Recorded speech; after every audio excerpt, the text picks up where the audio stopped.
Don't worry. He cursed me because Hashem told him to curse me. King David says, perhaps Hashem will see the tears in my eye and he'll save me and he'll protect me through the merit of my prayer.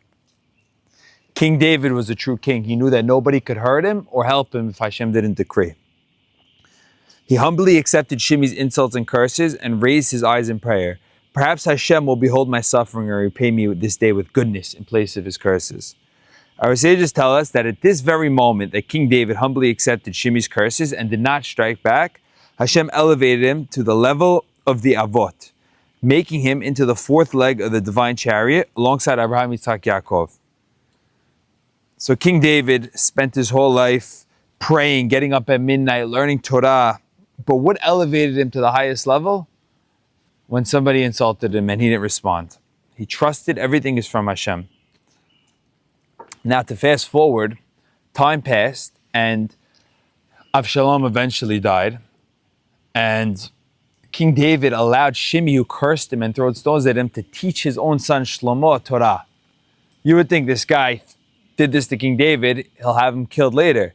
He allowed him to teach his own son Shlomo Torah until the end of King David's life. He calls his son Shlomo in. He says, you make sure Shimi gets killed. So now, the obvious question, if you wanted him killed, why don't you kill him before? You're the king. You could kill him whenever you want. And the answer is that Shimi only wanted him to get killed. King David only wanted Shimi to get killed for Shimi's sake. Because Shimi was really a tzaddik. He was a very wise man. He learned a lot of Torah. And he had this taint, this blemish on his record. So King David said by him getting killed, he'll ascend to a higher place in heaven. So that's a true king, not reacting to things out of emotion, not allowing, realizing that everything is your fault. In a good way. It's your fault. In other words, you could change it. You could overcome your situation by realizing that everything is your fault. Welcome, Ray. Come. Get a burger, have a seat. Here's the treat I brought. Okay. Fast forward. Thank you, Ray. Zak Baruch. Thank you, Ray. Fruity Pebble Chicken, if anyone likes. Okay. Fruity Pebble Chicken, sponsored by Ray. That sounds awesome. Okay. Now. They're just combining anything with chicken these days. So now, fast forward. Ice cream pop chicken next week. Fast forward. Here's a story that can illustrate how a great person doesn't react to things. And something that we're all trying to work on. There was a young boy in Tel Aviv. His name was Yoni. Yoni was playing soccer. They're a bunch of young punks, you could call them, playing soccer in a park. All of a sudden, they kick the ball over the fence, and the ball hits this young kollel boy in the face. So the boy runs up to the kollel boy and he says, I scored a goal. So if that was me, I would say, I scored a goal too. Pop!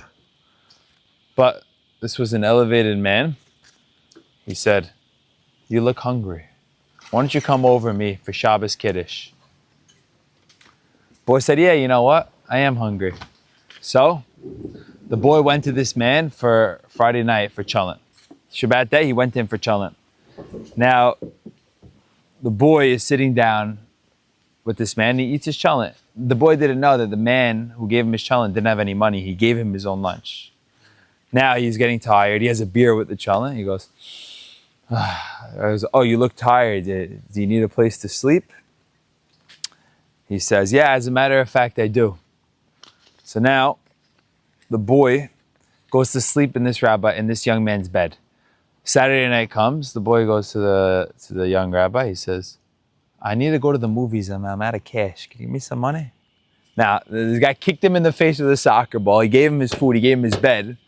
He says, oh, you need a movie? How much is a movie? He goes, 2 shekels. He goes, here you go. Now, mind you, this rabbi clearly, obviously didn't believe in movies. He's a big sage. Gives the boy 2 shekels, no problem. He says, come back every week. So this is going on 5 weeks. 5 weeks, 6 weeks it's going on. Correct, Chacham Ovadia Yosef, but we want to save that for the end. 5 weeks, 6 weeks is going on. And finally the boy tells the young man, he says, you know what? I'm doing the wrong thing. You know, I'm taking from you and I'm not giving you anything back in return. Is there something I could do for you? So The rabbi says, as a matter of fact, there is. It would make me very happy if you could put tefillin on every Sunday.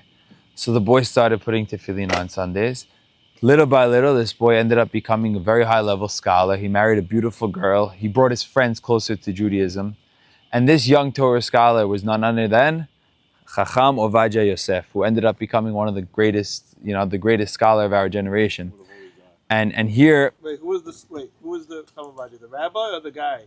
Went to the movies. Chacham Ovadia was the rabbi who got kicked in the face with the soccer ball. Oh, okay. So now fast forward, you see that the hardest thing in the world for anybody is to break their nature, right? Someone's used to getting angry. To break anger is the hardest thing. Someone's not used to focusing. To be able to focus is the hardest thing. But a person who could go in and break his nature, by the amount of difficulty it is, shows you the reward. That's how great it is, right? Like we have Ezra right here. He takes cold plunges. So when he started, it was very difficult. He would go in, he would freeze. Now he's doing it for 10 minutes. He broke his nature. And when he gets out, he feels good. Why does he feel good? Because he's overcoming himself. He's overcoming his lower self that says, stay in bed, watch Netflix, scroll. He's going, and that's why he gets the feeling, the reward from cold plunging. So that's that.